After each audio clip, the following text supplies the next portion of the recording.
Bismillahirrahmanirrahim. Assalamualaikum warahmatullahi wabarakatuh. Waalaikumsalam warahmatullahi wabarakatuh. Gimana nih kabar teman-teman semua?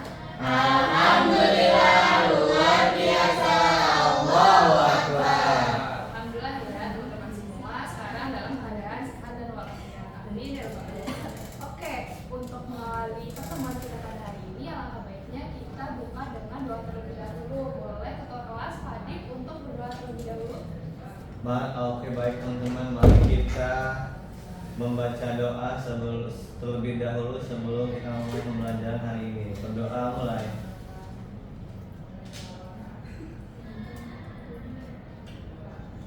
Berdoa selesai. Oke, terima kasih Pak Adib. Hari ini ada yang tidak hadir? Hadir semua, Ibu. Oke, untuk kita ngecek kehadiran hari ini, boleh nanti yang namanya saya panggil, boleh angkat tangan dan bilang hadir ya. Hilal Umar, Hadir. Nurul, Hadir. Siti Sarah, hadir. Hadib, Dir. Okta, hadir. Syarifah, hadir. Oke, alhamdulillah ya teman-teman semua sudah hadir di pertemuan kali ini. Oke, baik, untuk memulai masuk ke materi yang akan kita pelajari hari ini, Ibu mau kilas balik dulu nih soal pembelajaran kita sebelumnya. Ada yang masih ingat kemarin kita belajar apa? Komponen ekosistem dan interaksinya, Bu. Oke, benar Okta. Jadi kemarin kita mempelajari tentang komponen ekosistem yang ada baik itu berupa komponen biotik maupun abiotik. Nah, ada yang masih ingat nggak yang termasuk komponen biotik itu apa aja? Ada tumbuhan. Oke, benar. Ada yang tahu? Ada lagi? Hewan. Oke, benar hewannya. Apa lagi? Manusia. Ya, benar ada manusia. Terus ada apa lagi komponen biotik? Ada mikroorganisme. Ya, benar. Jadi di komponen biotik itu terdiri atas adanya produsen yang Okta sebutkan tadi, ada tumbuhan, terus ada hewan itu konsumen ya, baik itu konsumen primer, sekunder, dan tersier. Sedangkan dekomposer itu sebagai mikroorganisme yang akan mengurai si komponen-komponen biotik tersebut. Oke. Di sini dari gambar tersebut kalian bisa lihat ya, ada gambar apa aja? Sawah. Terus Ada sungai. Iya. Ada yang pernah lihat sawah nggak? Pernah. Oke, boleh Pak Adib, kalau di sawah itu kira-kira komponen penyusunnya apa aja ya? Komponen penyusunnya ada katak, Iya. ada ular, Ular, terus ada padi, tadi ada lagi? terus itu aja. Itu aja, oke boleh. Jadi benar ya yang dikatakan oleh Pak Adib bahwa sawah itu memiliki komponen-komponen penyusunnya. Ada produsennya berupa sawah atau padinya, terus ada konsumennya berupa belalang misalnya, atau ada kodok, ada katak, dan ada ular juga. Nah, kalau gambar kedua, kira-kira komponen penyusunnya ada yang tahu? Sungai. Ada air. Iya benar, ada air. Air termasuk komponen biotik atau abiotik? Biotik. Benar. Terus apa lagi? Batu. Ya, ada batu. Boleh. Ada apa lagi? Yang tadi gambar. Ada pohon. Iya benar, ada pohon Pohon. juga. Nah, di dalam sungai itu biasanya ada hewan apa? Ada Iya, ikan. benar, ada ikan juga. Nah, komponen-komponen tersebut akan menyusun suatu ekosistem perairan. Oke, di sini untuk pembelajaran kita ada intervensi Al-Quran dari surat Al-Hajj ayat 63. Boleh dibacakan, Fadil? Oke. Bismillahirrahmanirrahim. Alam tara anna Allah anzala minas samaa'i ma'an fatusbihul ardu mukhdarrah. Innallaha latifun khabir. Artinya, tidaklah engkau memperhatikan bahwa Allah menurunkan air hujan dari langit sehingga bumi menghijau. Sesungguhnya Allah maha lembut lagi maha teliti. Oke, terima kasih Pak Dip. Nah, dari integrasi Al-Quran ini kan terlihat ya bahwa adanya Allah menurunkan nih air hujan dari langit sehingga bumi itu menghijau. Nah, menghijau maksudnya itu adalah produsen ya. Jadi di mana mana produsen itu akan menjadi sumber nutrisi atau makanan bagi konsumen-konsumen yang ada di suatu ekosistem. Nah, sebelum lanjut, di sini ada tujuan pembelajarannya, di mana pembelajaran kita hari ini bertujuan untuk menyusun rantai makanan yang terjadi secara nyata pada ekosistem sawah dan sungai melalui studi literatur. Selanjutnya, mengidentifikasi tingkat profit setiap organisme mulai dari produsen hingga konsumen puncak dan membandingkan antara rantai makanan dan jaring-jaring makanan dalam suatu ekosistem. Oke, di sini ada studi kasus. Nah, kira-kira dari permasalahan tersebut yang terpikirkan oleh kalian apa? Ibu, Ya boleh. si wearing batang coklat ini merugikan, Bu. Ya, merugikan. Ada yang mau berhipotesis lagi?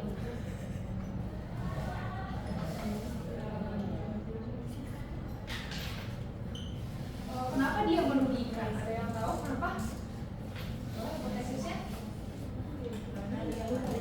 Iya, karena dia hama. Boleh. Ada lagi? Karena dia itu bakalan merusak padi dan di mana posisinya populasinya dalam meningkat, Bu. Oke, boleh. Jadi beberapa hipotesis kalian ya, ada 3 hipotesis nih. Nah, kalian akan menemukan nih jawaban dari hipotesis kalian melalui pengerjaan LKPD berikut. Oke, di sini ada LKPD di mana nanti kalian bisa mencari jawabannya di buku yang saya share dan literatur-literatur lain yang berupa jurnal atau buku-buku lain yang memadai untuk menjawab pertanyaan dari LKPD tersebut. Boleh saya kasih waktunya 3 menit, cukup? Boleh, langsung dikerjakan ya. Kalau ada yang bingung boleh ditanya.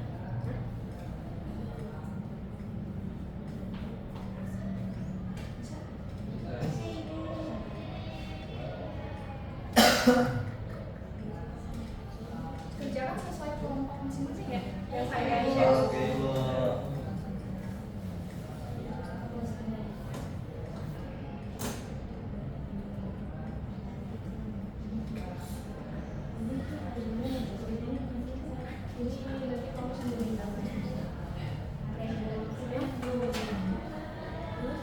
Oh ya, untuk gambar piramidanya itu boleh kalian cari di referensi ya.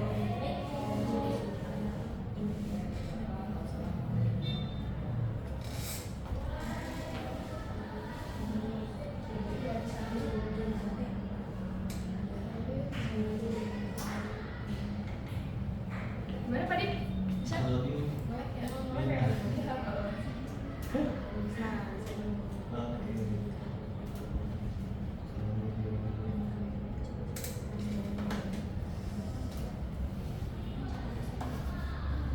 bisa Pak? Bisa boleh baca. Ini udah ini. Kerjain dulu Pak Dik. Tadi sambil nyari referensi dulu Bu. Tadi. Boleh kan? Bisa? Bisa Bu. Coba ini.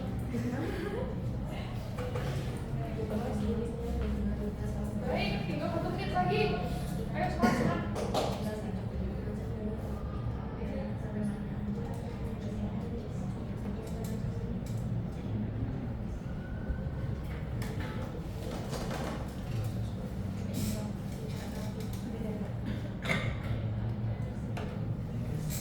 Nanti share ke WA group ya. Baik, udah ada yang mengumpulkan?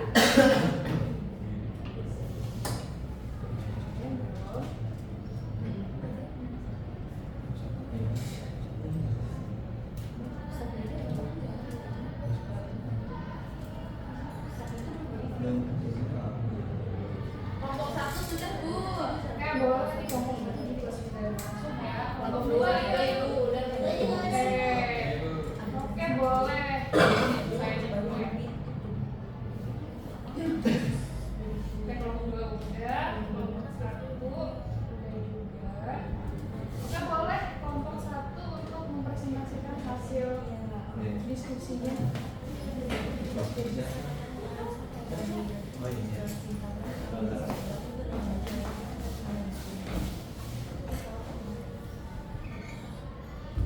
Oke. Oke, jadi di sini kita ingin jawab hasil diskusi tadi yang gimana pertanyaannya Bagaimanakah gangguan pada satu jenis organisme dapat mempengaruhi seluruh aliran energi dalam ekosistem tersebut? Jawabannya, gangguan pada satu organisme menyebabkan ketidakseimbangan rantai makanan. Jika predator pucat elang hilang, populasi mangsanya itu ular akan melonjak tak terkendali berdasarkan populasi. Hal ini mengakibatkan tekanan berlebih pada tingkat trofik di bawahnya. Maka pun habis dimangsa sehingga aliran energi terputus dan ekosistem bisa kolaps.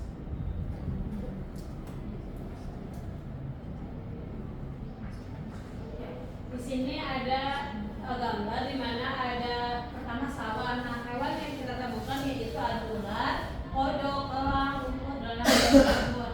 Terus kemudian ada komponen ekosistem di mana ular itu termasuk komponen tersier, kodok itu termasuk sekunder, elang itu konsumen puncak, rumput termasuk produsen, belalang itu masuk ke konsumen primer, dan jamur itu ke dekomposer. Nah, di semuanya itu termasuk susunan rantai rumput, belalang, kodok, elang, baru jamur. Nah, selanjutnya untuk mengidentifikasi dari tingkat trofiknya di sini tadi kan dijelaskan ya rantai makanan dan tersusun. Maka di sini membentuklah tingkat trofik. Tingkat trofik di mana di sini tingkat trofik satu itu ada produsen terdiri dari rumput. Lalu tingkat trofik yang kedua ada konsumen, dia termasuk hewan herbivora itu ada belalang. Lalu yang ketiga tingkat trofiknya itu ada karnivora, di sini ada kodok. Lalu yang keempat itu tingkatnya ada karnivora yaitu ular. Lalu yang kelima itu ada konsumen puncak yaitu elang.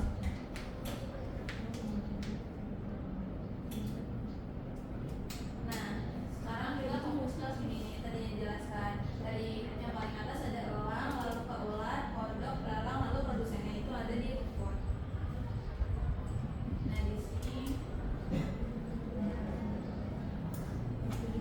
juga ada beberapa pertanyaan yang mengacu pada hasil tadi. Di sini menjelaskan bahwa mengapa energi dalam ekosistem itu dikatakan mengalir atau searah dan tidak berulang kembali seperti siklus materi. Di sini dijelaskan bahwa di dalam ekosistem sawah ini berasal dari matahari yang ditangkap oleh rumput melalui fotosintesis. Lalu energi itu akan berpindah ke belalang, kodok, ular, hingga elang melalui proses makan dimakan. Nah di setiap tahapnya itu tuh sekitar 90% energi hilang sebagai panas atau digunakan untuk metabolisme, sehingga energi tersebut itu tidak bisa kembali baik ke rumput maupun ke matahari. Lalu untuk ekosistem sawah yang diamati itu tuh memiliki potensi kehilangan energi yang lebih besar. Nah itu alasannya itu karena jika populasi rumput di sawah itu menurun di saatnya karena pengeringan, potensi kehilangan energi secara kuantitas itu sangat besar karena rumput merupakan penyedia energi utama bagi banyak konsumen. Nah gangguan pada rumput ini akan menyebabkan penurunan energi yang drastis pada tingkat trofik di atasnya secara berurutan. Lalu kesimpulannya adalah apa sih yang terjadi jika jumlah produsen itu lebih sedikit daripada konsumen tingkat satu. Lalu bagaimana dampaknya? Nah dampaknya itu adalah belalang akan mengurangi sumber makanan, lalu dapat menyebabkan populasinya itu menurun drastis atau mati, yang kemudian akan memicu kelaparan pada kodok, ular, dan juga elang. Nah piramida ekologi itu akan menjadi tidak stabil, menunjukkan potensi energi dari rumput tidak mampu menopang beban populasi konsumen di atasnya. Oke, baik ya, benar sekali ya jawaban-jawaban yang dijawab oleh kelompok 1. Boleh beri aku terlebih dahulu. Sebelum itu dari kelompok 2 ada kayak mau ditanya ke kelompok 1? Cukup? Oke, boleh. Kelompok 1 silakan dulu. Dan untuk kelompok 2 untuk nomor 8 punya hasil diskusi.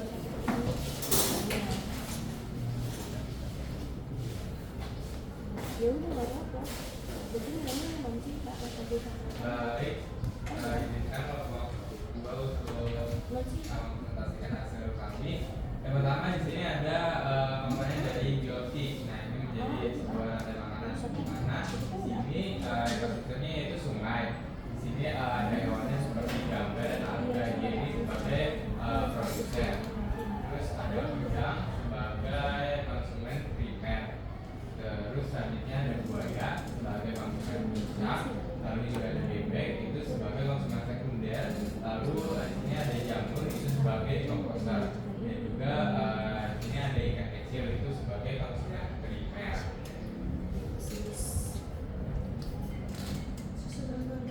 Susunan rantai makanannya itu yang pertama itu ada gamba dan juga alga, itu kemudian dimakan oleh udang atau ikan kecil. Selanjutnya yang kecil itu akan dimakan oleh bebek, dan bebek itu bisa dimakan oleh buaya.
tertutup, maka seluruh rantai makanan itu akan langsung kehilangan sumber energi karena si gelanggang ini merupakan produsennya. Dan kesimpulannya itu, kalau dampaknya udang dari ikan kecil itu akan mati karena kelaparan yang kemudian menyebabkan bebek dan buaya kehilangan sumber energi utama mereka. Sedangkan piramidanya itu nanti akan terlihat rata karena tanpa gangguan yang mencukupi, maka struktur piramida itu akan hancur dan tidak ada pasokan energi yang masuk ke dalam sistem tersebut. Oke, boleh beri hapus dulu buat kelompok 2. Dari kelompok 1 ada kayak yang mau ditanyakan kepada kelompok 2? Cukup. Cukup, oke. Boleh kelompok 2 silakan dulu. Oke. Nah, dari apa yang kalian kerjakan nih, tergambarkan ya bagaimana itu aliran energi, bagaimana itu piramidanya, dan bagaimana komponen penyusul dari suatu ekosistem tersebut. Oke, di sini kita langsung saja ke materi pembelajaran kita, yaitu aliran energi dalam ekosistem. Nah, yang menyusun ekosistem tadi juga sudah dijelaskan, terdiri dari komponen abiotik dan biotik. Oke, komponen abiotik itu contohnya ada apa aja? Air, tanah, udara, dan Matahari. betul, ada matahari. Sedangkan komponen biotik itu terdiri dari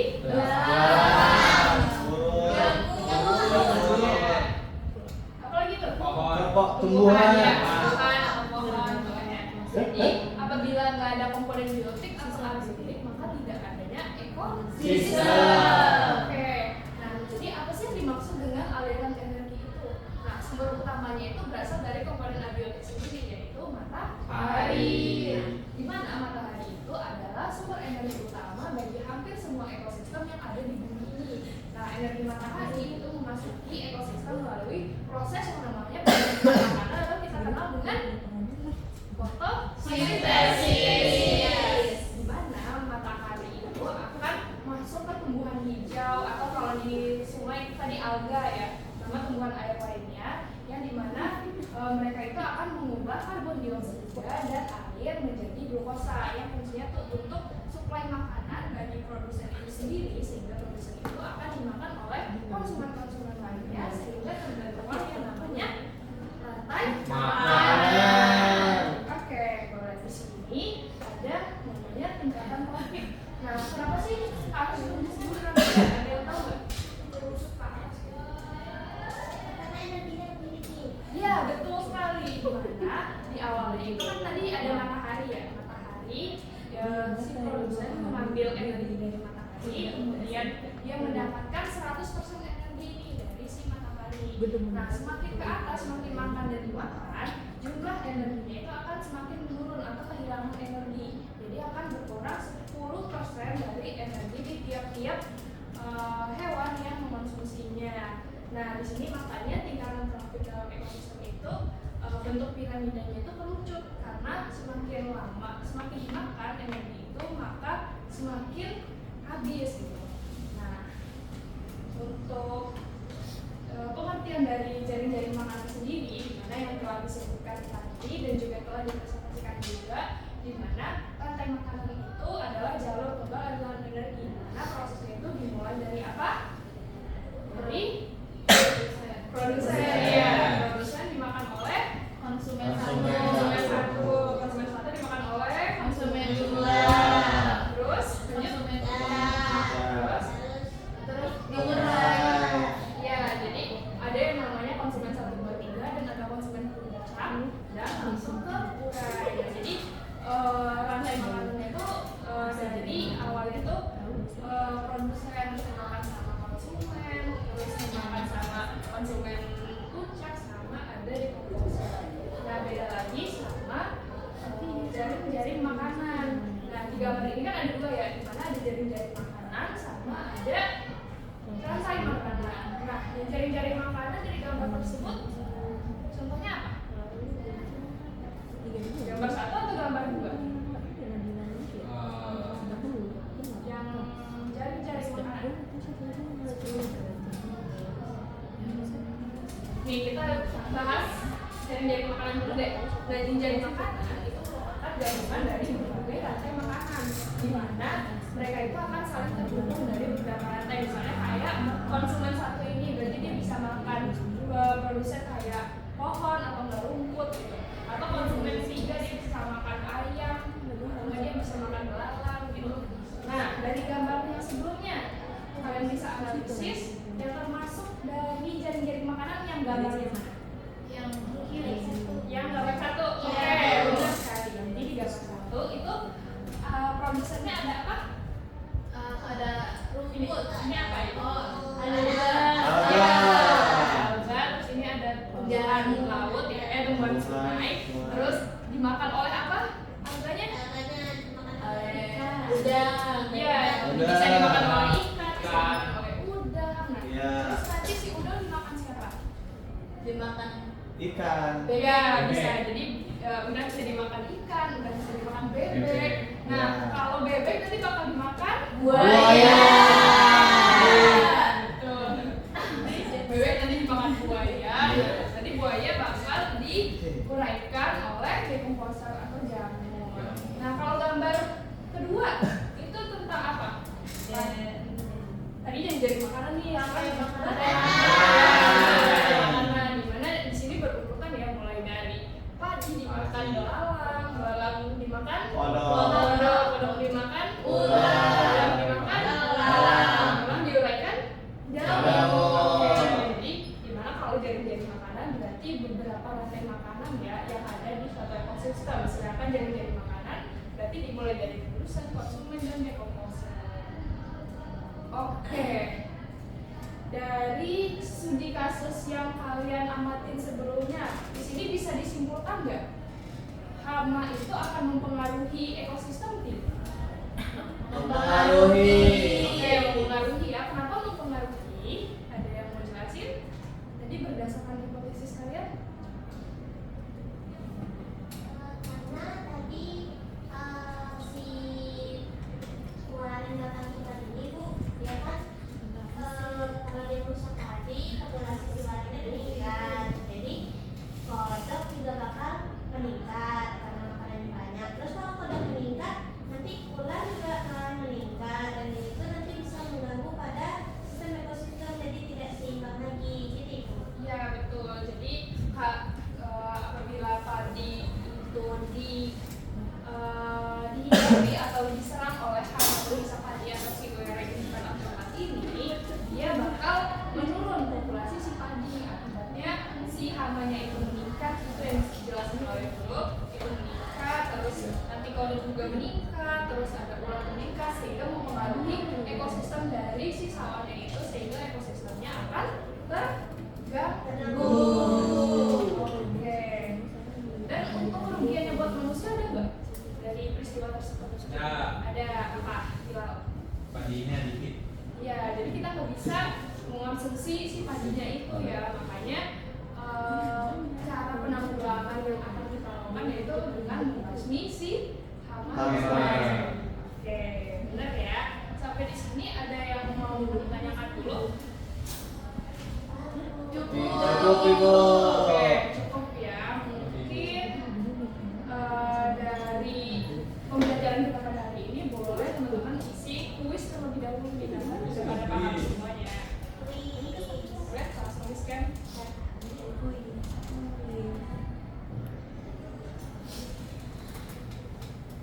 Saya kasih waktu 1 menit cukup ya, cuma 5 soal. Cukup. cukup Ibu kok.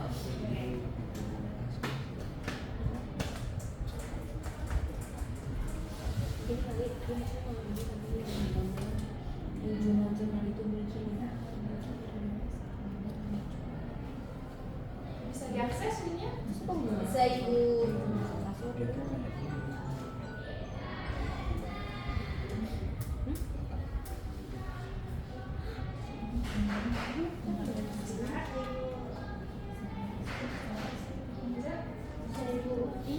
Padit bisa Padit? Bisa Ibu. Udah dikumpulin? Udah. Udah. Iya, baik.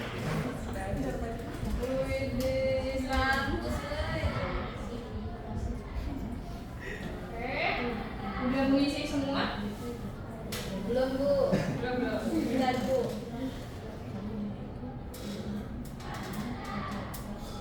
Ya sudah, ada yang belum? Sudah, Oke. Alhamdulillah ya, dari teman-teman ada yang masih belum tepat gitu. Mungkin untuk yang belum tepat nanti boleh ditanyakan ke temannya yang udah bener nih menjawab tulisnya, nanti bisa belajar kembali. Oke, dari pembelajaran kita hari ini ada yang mau memberikan kesimpulan? Boleh? Saya Ibu. Boleh, Sarah. Kesimpulan yang saya ambil dari materi tadi bahwa aliran energi akan mempengaruhi suatu rantai makanan, dan apabila rantai makanan terganggu, maka ekosistem di lingkungan juga akan ikut terganggu dan rusak, Bu. Oke, benar ya Sarah. Dimana kesimpulan kita pada hari ini yaitu dimana dari komponen abiotik tadi kita ulas dari abiotik tadi yang menghasilkan energi untuk tumbuhan-tumbuhan, di mana energi matahari itu mengalirkan searah dari tingkat trofik 1 ke tingkat trofik puncak, namun jumlahnya terus berkurang di setiap tingkatan karena banyak yang dipakai untuk bergerak dan bernafas gitu. Makanya tadi semakin ke atas si piramidanya itu semakin kerucut gitu, karena energinya itu akan semakin berkurang. Nah, hal tersebut menyebabkan piramida ekologi itu selalu mengerucut kan ke atas, sehingga jika terjadi gangguan seperti goncangan hama dan menghabiskan energi akan mempengaruhi satu ekosistem tersebut. Oke, untuk pembelajaran hari ini boleh dari teman-teman untuk mengisi refleksinya, karena beberapa teman-teman juga sudah paham juga dan sudah bisa menjelaskan hasil pembelajaran kita pada hari ini. Boleh? Oke, sudah masuk ke refleksinya? Sudah Ibu. Oke, cuma satu pertanyaan doang ya dari refleksinya. Oke, sampai di sini ada yang mau ditanyain lagi? Atau sudah paham semua? Paham, Ibu. Paham. Ya, semoga kita paham dengan materi-materi yang telah dipelajari hari ini. Oke, dan untuk minggu depan itu kita akan belajar mengenai peran si biokimia yang ada di suatu ekosistem. Nah, teman-teman boleh cari literatur lain atau belajar dari modul yang saya kirimkan. Kalau tidak ada pertanyaan lain, mungkin cukup sekian pertemuan kita pada hari ini. Kurang lebih mohon maaf. Saya tutup. Assalamualaikum warahmatullahi wabarakatuh. Waalaikumsalam.